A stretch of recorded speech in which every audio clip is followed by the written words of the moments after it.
But, alright, let's take a look at your matchup, man.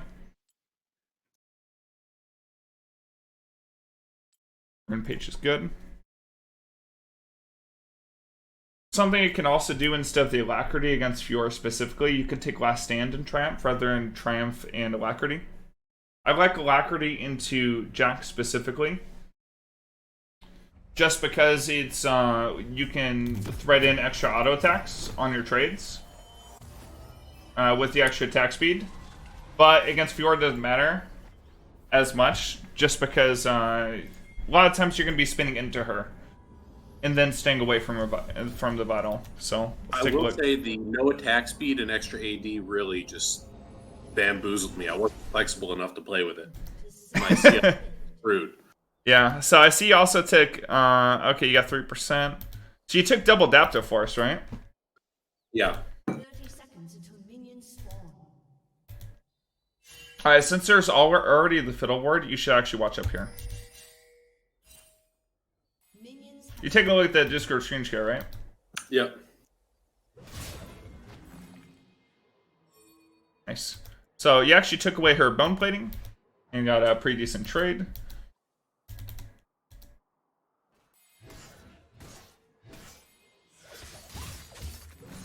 So right here, it's really important that you trade with your bone plating. So you burned her bone plating level 1, right? Yeah. Like when we did the auto spin out, but you still have your bone plating, and she went into you. Walk up, auto attack. She didn't do the cleanest of Qs. And you're actually able to build up your grass stack. So when she Qs into you like this, you should be looking to auto attack her, spin onto her, and extend that trade and use your bone plating to win. And if she commits into you, as long as you play your Vitals correctly, you can actually still beat her. Now you see your second Vital actually procs on top side, so if you had spun above her and made it so she can only attack your bottom side, not get that Vital, and played towards this wall, you can actually make it so she can't ever get that Vital. Okay. And then she'll probably just disengage from the trade once she realizes you're up against that wall. And if she engages back into you, then you just sit there against the wall, and when she comes in auto attack range, you just bop her. I play like a bitch against Fiora because I always lose. Yeah, and like right here, you spun away and didn't deal the spin damage. So we didn't take advantage with our bone plating, and we didn't take advantage with our spin to like get a little bit more damage on that trade, right? So right here, instead of her being at 483, should really be like at 410, and that puts us in a little bit better of a position to set up the all-in. So against this Fiora, you actually could have gone a level 1 kill. Potentially. And I say potentially because sometimes Fiora can just, you know, start outplaying you like crazy, right? Now, the only time I would ever trade Vital for just an auto attack is if you had your grass up. You didn't have your grass up there. So again, you missed your spin damage. You gotta get a little bit closer for the auto spin. Otherwise, just auto attacking just like that is just fine by itself. Yeah, so now we're in a position where we're a little bit behind. I like that you're looking to reset the Vital, but you gotta make sure it resets, because she actually started following you, right?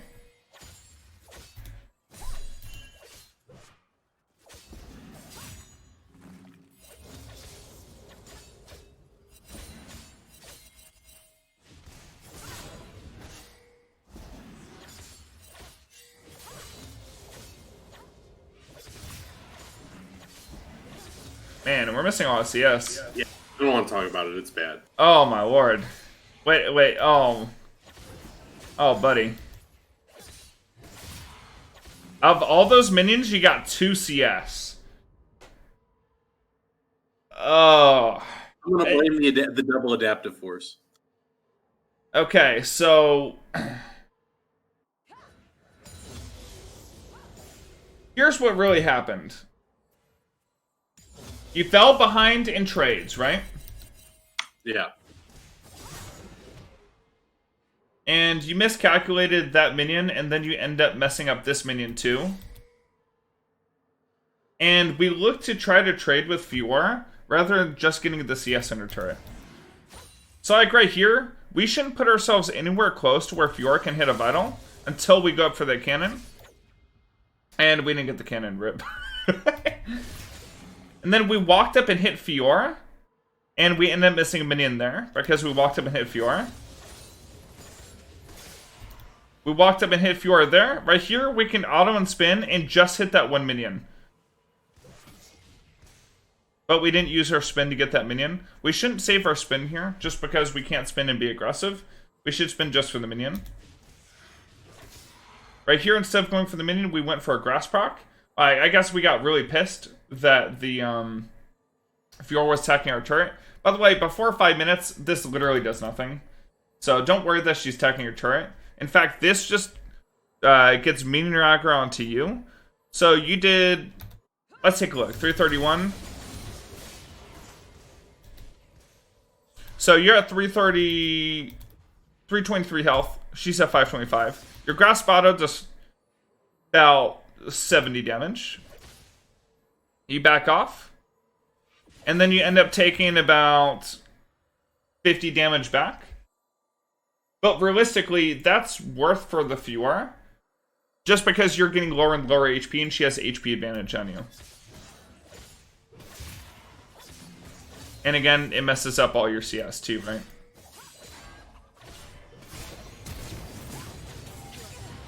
Wait, she's bad.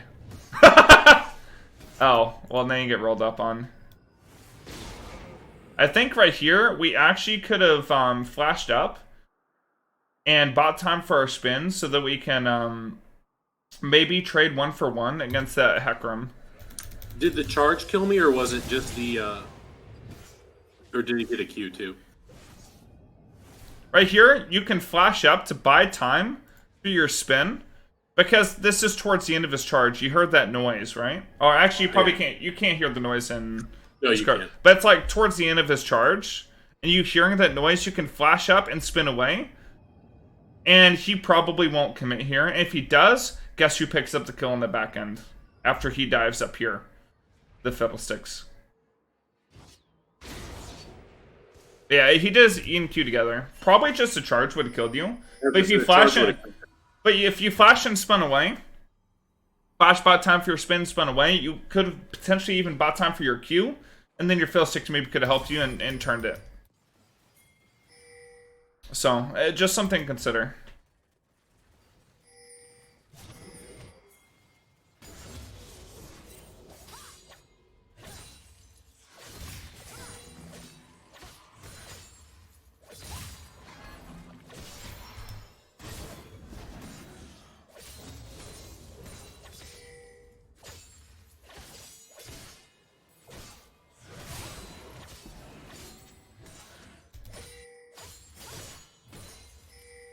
Right here, we should reset that battle. The one that's right here. Just walk back, reset the battle. Because you won't lose minion experience for a bit. So walk back, reset the battle all the way. Wait until it actually resets and then walk back up. Because we walked back as if we were going to reset the battle, but then didn't. But if we get level 6 here and then bait her into Nolan, you'll see what happens. Good. It's bad. Yeah, flash the Hecarim so that it pushes you towards your turret. Perfect. Well done. Yeah, so Hecarim, like, yeah, now the wave's kind of screwed.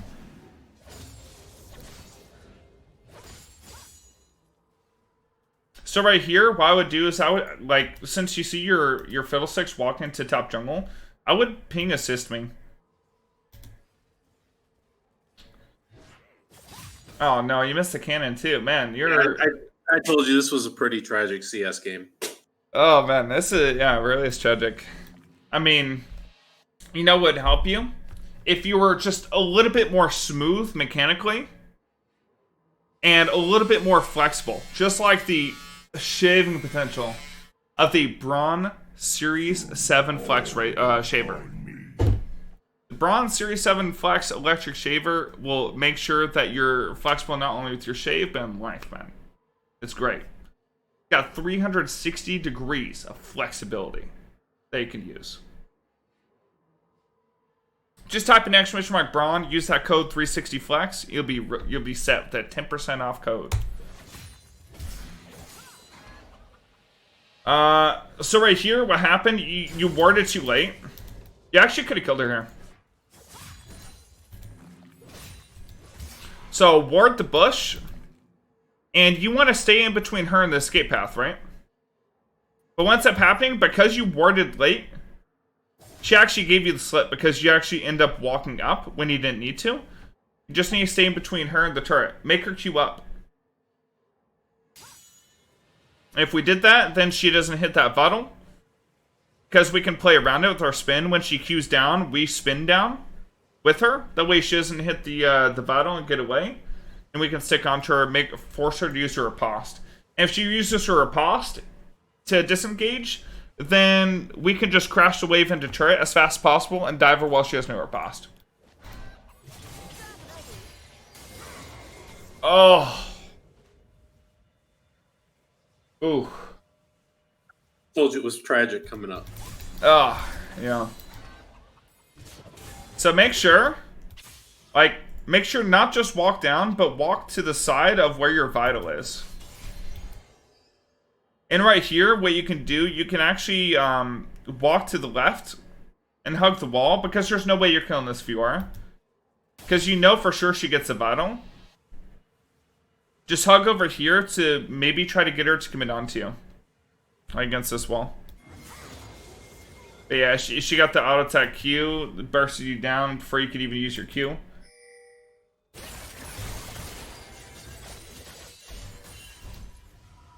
Yeah, and then the wave's frozen. From here, the game is kind of screwed for you. Like, you're really just picking up scraps from here. But let's just take a look at a live game from here and try to work on your in-lane mechanics against certain matchups. How's that sound? That's good. Yeah, because, like, honestly, like, if you start like that against Fiora, I mean, you already know how to stay safe and farm out. Like, I don't need you telling that. Like, I've seen your gameplay before. Actually, can we look at the Wukong game real quick? Because I died, and I just don't know when I should have backed. It's Okay. the 4-2-2. Sure. So I solo kill him, and then I don't back, and I had a big brain play that didn't work like I thought it would work, and I died.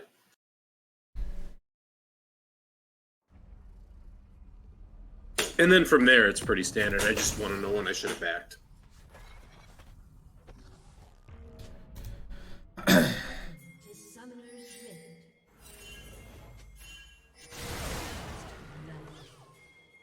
Minions have spawned.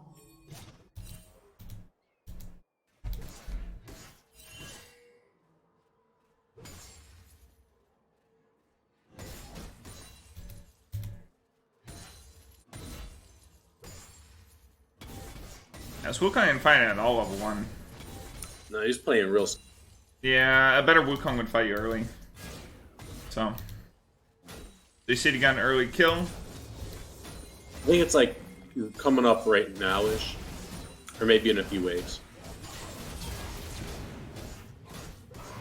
Okay, first of all, this all-in is kind of bad. I know you end up getting the kill, but this is typically not how you want to go about the Wukong matchup. Just because we're going to take a look at Wukong's Conqueror and passive stacks. So even though his Conqueror dropped, look, he still has 4 stacks as passive, right? Yeah. Actually, he kept his Conqueror up too. And then you spun back into him too quickly.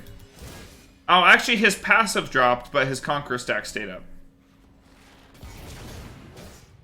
So if you had waited a little bit more, this all-in would have been cleaner. Also, you didn't use your potion during the all-in. I never use my potion. I've been trying to do it for years, and I never do. Yeah. So Wukong TP's back, right? Yeah. So what you got to do here in this situation? Well, one, I mean, your Nocturne's top, man. Just ping assistance topside and ask him to come push it in. Like, he's healthy enough to help you. Just ping assistance. Just ping, ping, ping. I mean, that's the answer there. Now, if your jungler wasn't here, you would try to get the Wukong, bait Wukong into eating into you and AoEing the wave. So that you can, you go for your all-in. Or, like, you ping Nocturne, and you bait Wukong into all-inning you here, and then you go into the Nocturne, and Nocturne comes and kills him. Something like that. Or you can literally sit back and soak experience until you're full HP, and then shove the wave in with the minion advantage. So, you got a few options here. Best option is to work with your jungler, because, believe it or not, this is a team game. Second option is if you can bait Wukong into shoving into you and then resetting. And third option, if you can't, like, if you don't think you can get either of those two to work, just wait until you're full HP, use minion advantage, shove it in. There it is. So, you end up dying to Wukong here. I almost kill him, and then I like flash to try and get into the bush to wait for my spin cooldown, which would have killed him. But then I don't. Yeah. Okay. Again, you didn't wait for his conquer and his passive to drop. So, like, the reason why this all-in turns bad is because his passive never dropped. You gotta let that passive drop, man. Just gotta be short trades. Yeah, Auto attack, spin out. Left click on the Wukong, check his passive, check his conquer, literally wait until you see those completely drop, and then walk back in.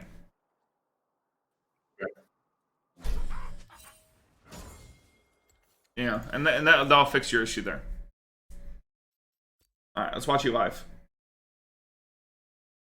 I mentioned the rest of that game is bad just because the Senna was DC'd. Oh no! I mean, the team just smashed. Okay. Or is she AFK'd or whatever. I saw she was level 3 at the end of the game. Yeah, she AFK'd.